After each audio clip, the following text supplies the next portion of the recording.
भाई नमस्कार पुणे नूआ ब्लॉग पहुँची गले बर्तमान देख पारे आम बस मन पहुँचल कंपानी साइड जाऊँगी बर्तमान बाहर पड़ू मंदिर टे जाइए आसबू हनुमान मंदिर में आ देख पारे आम चली चली जाऊँ पाखापाखि मात्र आम 2 किलोमीटर पलि आसिलु टे दूर अच्छी तुमको बैक कैमेरा देखी दूसरी देख पारे आ कंपानीटा आम हनुमान मंदिर आगे अच्छे देख पारे इे आम बहुत सुंदर बढ़िया एमती मस्त सुंदर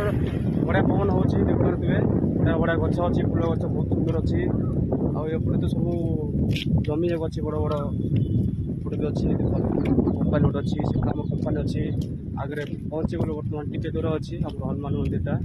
जाइए जय श्रीराम करवार अच्छी दर्शन टे देवार अच्छी देख पारे बहुत सुंदर बढ़िया पवन हो देख पारे आम सांग जड़े भाई मारो भाई भल अच्छे